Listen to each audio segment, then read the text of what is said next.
अध्याय 5 कर्म संन्यास योग। इस अध्याय में कर्म संन्यास के मार्ग की तुलना कर्मयोग के मार्ग के साथ की गई है।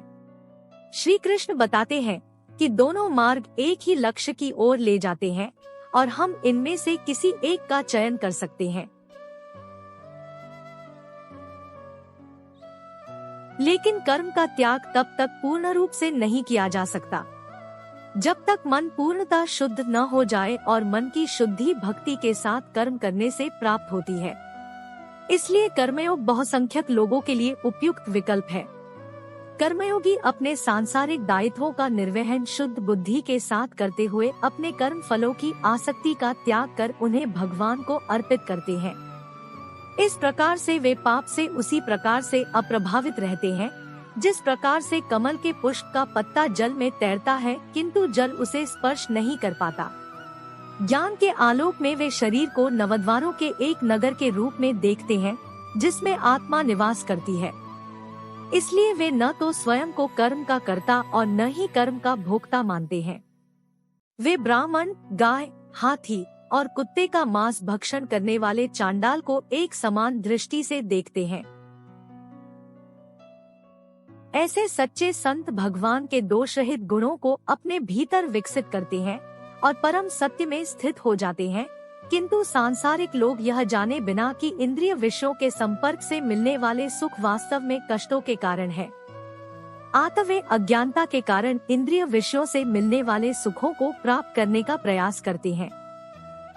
लेकिन कर्मयोगी इनसे प्रसन्न नहीं होते, बल्कि इसकी अपेक्षा वे अपने भीतर भगवान के आनंद की अनुभूति करना पसंद करते हैं। आगे यह अध्याय संन्यास के मार्ग का वर्णन करता है। कर्म संन्यासी अपने मन, इंद्रियों और बुद्धि को नियंत्रित करने के लिए तपस्या करते हैं। इस प्रकार से वे बाह्य सुख के विचारों को बहिष्कृत कर इच्छा, भय और क्रोध से मुक्त हो जाते हैं। तब फिर वे भगवान की भक्ति के साथ अपनी तपस्या को संपूर्ण करते हैं और चिरस्थायी शांति प्राप्त करते हैं। अर्जुन ने कहा, है कृष्ण, पहले आपने कर्म संन्यास की सराहना की और आपने मुझे भक्ति युक्त कर्मयोग का पालन करने का उपदेश भी दिया। कृपा पूर्वक अब मुझे निश्चित रूप से अवगत कराएं कि इन दोनों में से कौन सा मार्ग अधिक लाभदायक है। परम भगवान ने कहा, कर्म संन्यास और कर्मयोग दोनों मार्ग परम लक्ष्य की ओर ले जाते हैं, लेकिन कर्मयोग कर्म संन्यास से श्रेष्ठ है। वे कर्मयोगी जो न तो कोई कामना करते हैं और न ही किसी से घृणा करते हैं, उन्हें नित्य सन्यासी माना जाना चाहिए। हे महाबाहु अर्जुन, सभी प्रकार के द्वंद्वों से मुक्त होने के कारण वे माया के बंधनों से सरलता से मुक्ति पा लेते हैं। केवल अज्ञानी ही सांख्य या कर्म संन्यास को कर्मयोग से भिन्न कहते हैं। जो वास्तव में ज्ञानी हैं, वे यह कहते हैं कि इन दोनों में से किसी भी मार्ग का अनुसरण करने से वे दोनों का फल प्राप्त कर सकते हैं। परमेश्वर श्री कृष्ण कहते हैं कि कर्म संन्यास के माध्यम से जो प्राप्त होता है उसे भक्ति युक्त कर्मयोग से भी प्राप्त किया जा सकता है। इस प्रकार जो कर्म संन्यास और कर्मयोग को एक समान देखते हैं, वही वास्तव में सभी वस्तुओं को यथावत रूप में देखते हैं। भक्तियुक्त होकर कर्म किए बिना पूर्णता कर्मों का परित्याग करना कठिन है। हे महाबलशाली अर्जुन, किंतु जो संत कर्मयोग में संलग्न रहते हैं, वे शीघ्र परम परमेश्वर को पा लेते हैं। जो कर्मयोगी विशुद्ध बुद्धि युक्त है, अपने मन तथा इंद्रियों को वश में रखते हैं और सभी जीवों की आत्मा में आत्मरूप परमात्मा को देखते हैं, वे सभी प्रकार के कर्म करते हुए कभी कर्म बंधन में नहीं पड़ते।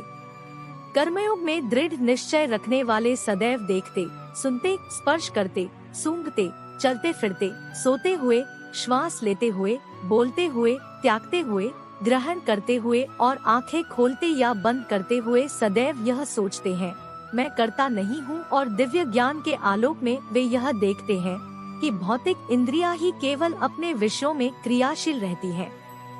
वे जो अपने कर्मफल भगवान को समर्पित कर सभी प्रकार से आसक्ति रहित होकर कर्म करते हैं, वे पाप कर्म से उसी प्रकार से अछूते रहते हैं जिस प्रकार से कमल के पत्ते को जल स्पर्श नहीं कर पाता। योगीजन आसक्ति को त्याग कर अपने शरीर, इंद्रिय, मन और बुद्धि द्वारा केवल अपने शुद्धिकरण के उद्देश्य से कर्म करते हैं। कर्मयोगी अपने समस्त कर्मफलों को भगवान को अर्पित कर चिरकालिक शांति प्राप्त कर लेते हैं, जबकि वे जो कामनायुक्त होकर निजी स्वार्थों से प्रेरित होकर कर्म करते हैं, वे बंधनों में पड़ जाते हैं, क्योंकि वे कर्मफलों में आसक्त होकर कर्म करते हैं। जो देहधारी जीव आत्मनियंत्रित एवं निरासक्त होते हैं, 9 द्वार वाले भौतिक शरीर में भी वे सुखपूर्वक रहते हैं, क्योंकि वे स्वयं को कर्ता या किसी कार्य का कारण मानने के विचार से मुक्त होते हैं। न तो कर्तापन का बोध और न ही कर्मों की प्रवृत्ति भगवान से प्राप्त होती है, तथा न ही वे कर्मों के फल का सृजन करते हैं।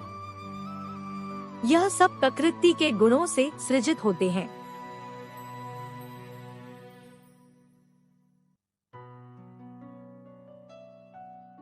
सर्वव्यापी परमात्मा किसी के पापमय कर्मों या पुण्य कर्मों में स्वयं को लिप्त नहीं करते, किंतु जीवात्माएं मोहग्रस्त रहती हैं, क्योंकि उनका वास्तविक आत्मिक ज्ञान अज्ञान से आच्छादित रहता है।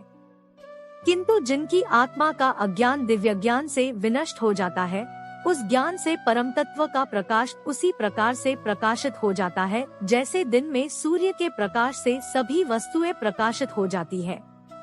वे जिनकी बुद्धि भगवान में स्थिर हो जाती है और जो भगवान में सच्ची श्रद्धा रखकर उन्हें परम लक्ष्य मानकर उनमें पूर्णतया तल्लीन हो जाते हैं, वे मनुष्य शीघ्र ऐसी अवस्था में पहुंच जाते हैं जहां से फिर कभी वापस नहीं आते और उनके सभी पाप ज्ञान के प्रकाश से मिट जाते हैं।